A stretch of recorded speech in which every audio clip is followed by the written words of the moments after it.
আগামী জাতীয় সংসদ নির্বাচনে সংখ্যাগরিষ্ঠ আসন পেলেও বিএনপি জাতীয় সরকার গঠন করবে বলে জানিয়েছেন দলটির স্থায়ী কমিটির সদস্য আমির খসরু মাহমুদ চৌধুরী। তিনি বলেন, সবাইকে নিয়েই ৩১ দফার বাস্তবায়ন করতে চায় তার দল। বিকেলে রাজধানীর বনানীতে রাষ্ট্র সংস্কারের ৩১ দফা নিয়ে আলোচনা সভার আয়োজন করে অ্যালায়েন্স ফর ট্রান্সফরমেশন। ঢাকাসহ সারা দেশ থেকে বেসরকারি বিশ্ববিদ্যালয়ের প্রায় ২৫০ শিক্ষার্থী অংশ নেন এতে। আমির খসরু বলেন, বিএনপি একা নয়, ৪২টি দলই একসাথে সরকার পতনের আন্দোলন করেছে। এ সময় সরকার পতনের আন্দোলনে ছাত্রদের ভূমিকার সবচেয়ে বড় উল্লেখ করে বিএনপির এই নেতা জানান, আন্দোলনের জন্য অংশীজনদের অবস্থান খাটো করে দেখা যাবে না। আন্দোলনের কৃতিত্ব নিতে গিয়ে যেন ভেদাভেদ সৃষ্টি না হয়, সেজন্য সবাইকে সতর্ক করেন আমির খসরু মাহমুদ চৌধুরী।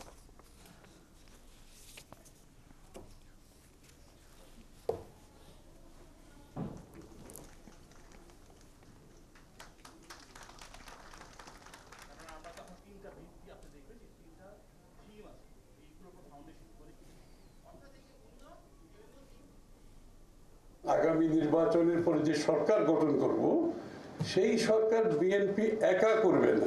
যদিও আমরা মেজরিটিও পাই, আমরা যদি ৩০০ সিটের মধ্যে ২০০ সিটও পাই, আমরা কিন্তু একা সরকার গঠন করব না। আমরা একটা জাতীয় ঐক্যের সরকার করব। This is very important, this is the commitment. এবং কেন জাতীয় ঐক্যের সরকার করব? এই ৩১ দফা সংস্কার আমরা জাতীয় সরকারের মাধ্যমে বাস্তবায়ন করব।